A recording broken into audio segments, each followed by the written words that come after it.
Argentina বনাম চিলির মধ্যকার আজকের ম্যাচের সর্বশেষ ফলাফল হচ্ছে আর্জেন্টিনা 1-0 গোলে চিলিকে পরাজিত করেছে এবং খেলা একেবারে শেষ পর্যায়ে এসে লাউতারা মার্টিনেজ তিনি 88 মিনিটে চিলির জালে যে গোলটি প্রবেশ করান তার সুবাদেই আর্জেন্টিনা 1-0 গোলে আজকের ম্যাচটি জিতে নেয় এবং তারা এই টুর্নামেন্টের অন্যতম সেরা দল হিসেবেই সুপার 8-এ যাবে বলে আমরা মনে করছি।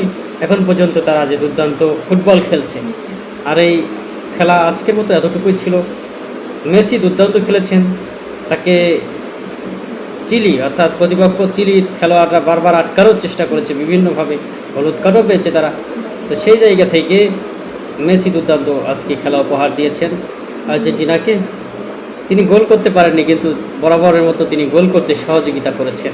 লাউতারা মার্টিনেজ 88 মিনিটে যে গোলটি করলেন সেখানেও লিওনেল মেসির সহযোগিতা ছিল। যাই হোক, আজকে খেলাটির আপডেট এটা পর্যন্তই ছিল। আর্জেন্টিনা জিতে গেল এবং সুপার 8-এর পথে আরও এক ধাপ এগিয়ে গেল। ধন্যবাদ সবাইকে।